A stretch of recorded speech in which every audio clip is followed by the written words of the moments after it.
this differently? What if I look at what have I done in my life during my most difficult times? And this might be useful for you too, to kind of look at your own life and say, when I was in the toughest times and I was able to pull myself through, how did I do it? What were some of the elements that made the biggest difference in your life when you did those turnarounds, when you made it through whatever was your toughest times? The first thing I believe you got to do to turn yourself around is really take control of your mind, or specifically, you got to feed and strengthen the mind. The mind is an interesting place, isn't it? I mean, fear can take us over. Uncertainty kind of unleashes all these thoughts that make us start to believe very often that things will always be bad, that we'll never be able to turn it around, or that we don't have the capability. It's just the nature of those inner voices that everybody feels at times. Now, maybe you're not feeling it right now, but I'm sure there are times that you have. So to take control of your focus, what do? Well, I was told all of a sudden I had a tumor, or way back when I'm on my own trying to figure out what to do, I realized that somehow to take control of my mind, I had to feed it.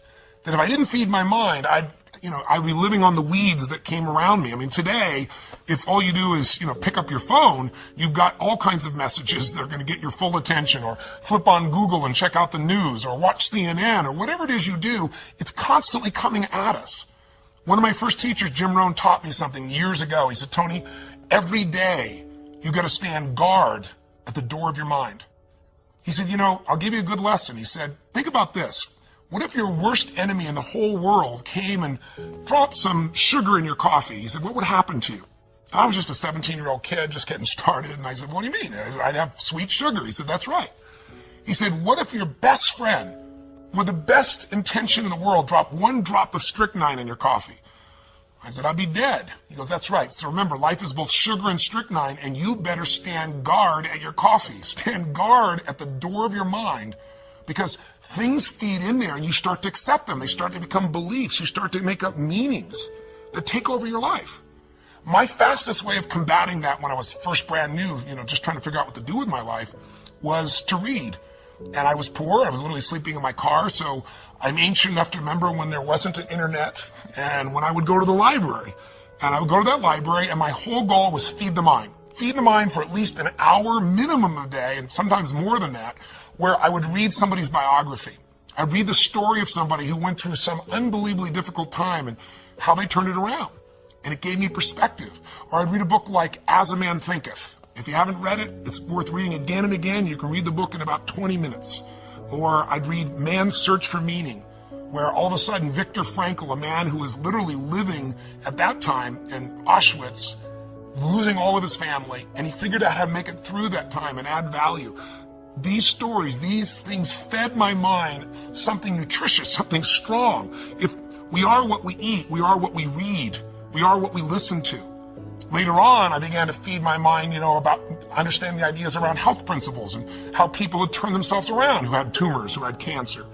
I did the same thing most of my life, starting when I was 17, by listening to audio tapes. I went out and I was constantly feeding my mind. I didn't let or hope that a good idea would interrupt me or interject itself upon me. I knew a great idea had to be pursued. I had to go after it. I had to feed and strengthen my mind every single day. So I did it with audio tapes, I did it with books, and I did it by literally doing incantations, saying to myself something over and over again with such intensity till my mind began to believe it. So reading, listening, feeding your mind is the first step to get out of that place of uncertainty and to start to re-tap into your real ability to thrive in any environment. What's the second key? Well, number 2 is you got to feed and strengthen your body. As simple as that sounds, if you've been around any of my work at all, I believe physiology first. And sometimes even try to feed your mind. You can feed it, but those thoughts keep coming back. What's going to change that mind faster than anything else is a radical change in your body, a radical shift in your physiology. How do you do it? Well, think about this. When times are really uncertain, fear creeps in. And what is fear? Fear is something quite physical. It takes a hold of you when it's really there and intense. We've all had that gut level fear, that dark night of the soul at times where it feels like, nothing's going to work. So how do you turn it around? Yeah, you feed your mind, but you also strengthen that body. When's the last time you really pushed yourself? You went on a run, a slight jog or a walk, but at the end, you pushed yourself for that last 2 minutes, 5 minutes, whatever it was, till you felt like your heart was pumping up, like you're going to spit out blood, where there was an intensity in you. I know I sound over the top, but that's how I turned myself around. Way back then, when I was literally just starting my journey, I was 38 pounds heavier than I am now, and I was starting to feed my mind, but it wasn't enough. I had to really feed my body, and the way I did it is I decided to go on this run. I picked up, these, in those days I had cassette tapes. Again, that's how ancient I am, sorry, there was a time before, iPods or anything of that nature, and I listened to this song, this cassette tape. It was by this group, and it was a female group called Heart, and the song was Barracuda, I'll never forget. And I went out there, and I decided to go on a run. I hadn't run for God only knows how long, years. And I had a nice big fat belly. But again, I pushed myself so hard, like I had nothing left, and I pushed myself even more. And when that blood started rushing in me, when that was pumping in my brain and my body, or go out and lift weights, go out and push yourself and feel yourself have to force through whatever was your limitation before. When that gets inside you, that physical strength again, that sense of breaking through, every part of you starts to operate differently. Your body changes, so does your mind. What's the third key? Well, that third step is you got to get a role model that inspires you and really shows you the way. One of the biggest things that'll change you once you're mentally and physically strong is you need to believe. You need to not just have a sense of certainty, but you got to believe that there is a pathway to get to where you want to be. Whatever it is you want to change, whether it be your body, your mind, your emotions, your finances, your relationship, you need a role model. So, for example, last October, I realized I only had a few minutes to be on television. How do I get these people that think they've lost their nest egg and it'll never come back to not just think I'm being positive, but show them a real example? That's what a role model is. It's a real example. So I thought, well, the best example is just show them history. So at that time, they interviewed me and they said, well, many stocks have gone from $80 and in the last few months they're down to $8. I said, well, let me tell you the good news and the bad news. Some of those $8 stocks are going to be $5 or $2 or $1. Many of them are going to go to 75 cents. And, people were hold back and saying, well, that's not very positive. I said, well, here's what's positive. If you study the patterns of history, if you look back to what happened in the 1930s, if you see what happened in the 1970s during that time as well, when the market went through this huge crash in the Depression or in the 70s, there was a period of time not that long afterwards when there was this big growth. An $8 stock that went down to $1 or 75 cents didn't make it back to $80 right away. That took decades. But a 75-cent stock that had been $80 or 50 or 60 would go from 75 cents to $5 literally in a month or two or three. It's happened twice before. It's happened during the same pattern. There's a role model for this. That means you would go from 75 cents to $5. That's a 2,000% increase. That's a greater return than most investors will see over their entire lifetime, and it can happen in 2 or 3 months. You can make it back. Now, I said, but I don't know if now's the time to jump in. I just know that time is coming. You got to study it. And then, I told investors, look at Sir John Templeton. He had just passed away a few months before. I was fortunate enough to know him. If you don't know the name, he's one of the greatest investors in history. And he became an investor, or a billionaire, I should say, by being an investor, and he started with $10,000. How do you do that? He did it because he believed you make all your money at times of maximum pessimism. That was his role model. In 1939, the Depression is going on, Hitler invades Poland, and he's in a place where all heck is breaking loose, and he took his $10,000 and he invested it all he could in the stock market, bought stocks that cost $1. Many of these stocks were near bankruptcy. But what do you think happened after the war? Things got back to normal. The season always comes back. He became a billionaire from those investments. He invested in Japan when no one would invest in Japan because no role model would do that. They just got bombed. The country's down to mud and dirt. He bought things for pennies that grew and he sold them for a huge profit. If you're looking to make your business successful today and you're trying to think, how do I do this in this tight economy? Look around at role models. Who around you is still doing well? There are people. You just got to find them. Look at Zappos. Zappos is a company that only a few years ago was sitting around in a garage, and in this economy, they're thriving, selling shoes. They're going to do $1 billion this year. Or better yet, if you're just feeling like you lost your job, you've lost your home, you've lost your income, your nest egg, or you're facing just unbelievable challenge, then look at somebody like a Nick V. If you don't know who I'm talking about, go to my blog and watch a video of him. I'm shortening his name. It's very hard to pronounce his name. I'll be respectful, but I've got his whole story there. You can watch it. Here's a guy that was born with no arms and no legs. I mean, literally, he can't dress himself, can't move, can't feed himself. He wanted to die. He was totally depressed. And in one day, he figured out a different way of looking at life. He somehow began to strengthen his mind and body, and he got a different role model of what was possible inside of himself. And now he inspires people all over the world. Little kids who think they have a big problem, adults who think they have a big problem, meet him and go, how does he even make a phone call? And you'll see him do it. He's got this one little web foot. Please go see it. You'll be inspired. We all need contrast sometimes. Not only role models of how to get it done and be successful, but role models of how to deal with our problems and our challenges. So get a role model that'll inspire you and show you the way. And the fourth key now is you've got to get a proven plan, and you got to take massive action. Don't even worry about a proven plan. There are lots of role models. Hopefully they'll prove it to you, but get a plan. Do something. I tell people all the time, you got to remember the power of massive action. So often in life, people don't begin the journey because they're not quite sure what to do or how to do it right or how to do it perfect. If you want to change your body, get yourself moving. Don't wait for the perfect trainer. Just go out there and move. Put on your shoes and move and get momentum. Just remember, progress equals happiness. If you can start to make progress, if you can get yourself going, even if it's not perfect, if it doesn't work, you know what to do. Just change your approach. If that doesn't work, change your approach. But if there's anything that'll shift your life, that'll get you to thrive in a difficult situation, is take some massive action. Try something else. Change it, try it, move it. I go on and on this, but I want to be respectful to your time, so let me give you the final key, number 5. Number 5, I think, is the most important of all. So just to remind you, first thing you got to do is feed and strengthen that mind.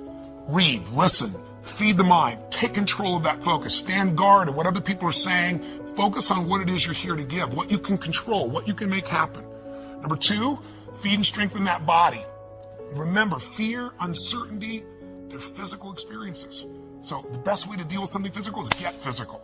Change that body. Go lift some weights. Go for that run. Do something that's going to get you in that state. If you've been to our seminars, you know exactly what to do. But get that hour of power going, that 15 minutes to thrive, if you're familiar with that, to train your body and mind to be strong again. Number 3, make sure you put yourself in that position where you find a role model that's going to inspire you and show you that way. Maybe it's a contrasting role model. You think your life's so tough? Find somebody with tougher who's really turned it around. Or maybe it's just somebody who's really succeeded. That you can now see there is a way. There's a way through. There's a way to make this happen, even in the toughest times. There's always a way. 4, make sure you get yourself into action. Get a plan, take massive action. And then number 5, most importantly of all of them, feed your spirit. Feed and strengthen your spirit. And there's only one way to do that. It's to find what you're grateful for and to take time, whether it be prayer for you or just taking a moment to think about what it is that's so lucky in your life. There's a rejuvenation in our spirit when we stop taking things for granted. And when, most importantly, what feeds your spirit is to give, to find a way to do something for someone else who's worse off than you are. Because what is this all about? It's about strength, and it's about perspective, it's about action, it's about emotion, and it's about heart. And so many people, miss the opportunity to feel like their life makes a difference. I'm a big believer that motive does matter, that why you do something people can feel, that people may be skeptical, they may have their judgments or their fears because they've been through so much, but in my experience, ultimately, why you're doing something people feel, and if you're doing this because some part of you knows that you're here in life not just to get but to give, then there's a spark that happens in other people because they feel the genuineness of that, and there's a spark that happens in you because it reminds you what you're made for. And I'm telling you this now, and I shared this with you because I want to give you some tools, but also because I want to invite you to participate in something. Thanksgiving is coming, and it's supposed to be a time of giving thanks, right? But unfortunately, for a lot of people, what we're finding is it's just about eating turkey or, eating so much and going and watching the ball game and forgetting what the spirit of the holiday is really about. Many of you who know me probably know the story of what's happened in my life and why I'm sharing this with you right now. Because when I was 11 years old, my family, a young brother and sister, I'm the oldest, and my father and my mother, we were in a position where my father had lost his job and we had no money and no food. And we wouldn't have starved, but we certainly weren't going to have a Thanksgiving dinner, that's for sure. And it was depressing, and my father was saying things to my mother, and mother was saying things to my father that, you never forget and you can never take back. And we were in this psychological, emotional hole, and it felt like nothing could get better. And what changed my life was a simple act of kindness. Somebody who, to this day, I'm emotionally even thinking about it still. That's why I want to talk to you today. To this day, I don't know who it was. But they decided, or knew our family, I guess, and they sent a delivery guy to knock on the door. And, my parents were fighting, so I answered the door. And there was this tall man standing with this big box of food, everything you could imagine for this holiday. And beside him on the ground was this black pan with an uncooked turkey in it. And he said, "Is your father here?" And I said, "Just one moment." And I quickly went over and grabbed my dad and didn't tell him who it was at the door. Just said, you got to answer it, and opened the door. And unfortunately, my father didn't take in the gift. He was angry. He said, "We don't accept charity." He was very intense about it. And it was a seminal experience in my life because I wanted to celebrate. And ultimately, it became a celebration for the rest of my family. But my father didn't take in the fact that strangers can care, that strangers could really look out for you, that there could be an opportunity for you to take in a gift in life. And my father, shortly after that experience, left our family. It was one of the more intense moments of my life. But the beauty that came out of that event is the reason why I'm here right now, not just talking to you in this conversation here on the internet, but the reason I do what I do is because I was penetrated by this kindness, because the meaning I gave it was that strangers care. And if strangers care about me, then I care about strangers. I got to find a way to give back. And I promised I'd find a way to do that. And so by the time I was 17 years old, I figured out how to do it. I wasn't real successful yet, as you might guess, but I decided I was going to feed 2 families. And I went to the grocery store and I got 2 baskets and I went around and put enough food, for 2 different families to have this incredible dinner. And I started the journey. And I began by feeding a family with 5 kids who I had no clue, but the father had left, and it was destiny for me. Next year, I decided it was so moving and emotional, I was going to feed 4 families, and I didn't tell anybody. And the next year, 8, because I wasn't doing it for the stars on my chart. But eventually, I thought, God, I could use some help. So I got my friends involved, and gradually I grew some of my small companies, and my employees got involved. And I'm really proud to tell you that 30 plus years later today, we're in a situation now where through the foundation, together with people like yourself, we feed more than 3 million people last year in 32 countries. So my final kind of offering to you, my invitation is, come join me. Let's go out and touch some souls. Let's go out on Thanksgiving and let's see if we can just touch them. It doesn't take, I don't want your money. I mean, you're welcome to send some money to the foundation if you want, but that's not what this is about. What I really want is you to have the experience of reaching out and touching a stranger for no good reason except it's right. Because I know what that'll do to your spirit. If you're successful, it's going to make you feel something more than success. It'll give your life more meaning. If you're facing some real challenges and you enter a place like, when I went down to the South Bronx, I'll never forget, and entering a place that had no electricity, where people were literally starving, or a man who was literally on the streets, and we brought him this big basket. It was beautiful, and gave him blankets and socks and food, and I literally jumped out of the van. I was with this amazing man from the Salvation Army who was driving me around, and jumped out and handed this big basket, this huge basket, to this man. And I mean, first he just looked shocked. Then he started to get this big smile. Then he got teary-eyed. And when I was leaving, there was this moment that you never forget. You can do this. You can do this by yourself. You can do this with a couple family members. You can just do 2 baskets of food where it feels like a gift, where it's not a handout like my father expected, but really a gift where it feels like a present, something special. And if all you do is go to AnthonyRobbinsFoundation.org, AnthonyRobbinsFoundation.org, you can put yourself in there and say, I'd like to be a coordinator for a basket brigade, even if it's just you, and they'll send you a little booklet how to do it. We have a little book called Notes for a Friend, which is this tiny little book I wrote that shows somebody how to turn their life around. You can give that, or you can just give food. Or you could do this with your family. You could do this with your company and get that spirit back inside your company with the employees. And you do it really easily, or all over the country and all over the world. We have large basket brigades where people come together, and you could join a group that's going to do this. So this is my invitation. I sent this video to you to hopefully, during the holidays, hopefully add some value to you, to remind you of what I know you know. You can thrive no matter what the obstacle, no matter what the economy, no matter what the challenge. The fundamentals are really basic, and you can take back control of your life. And if you're doing well, it's to say to you, man, you and I, if we're doing well, we have responsibility to give something back. Not only responsibility, but an opportunity.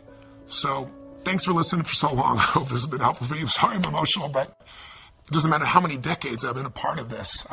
There are people out there suffering, people out there that you could touch. And I'm one of those people that got touched. I'm here because of it. And I think I've been able to help lots of people in my life because of those challenges and because of someone caring.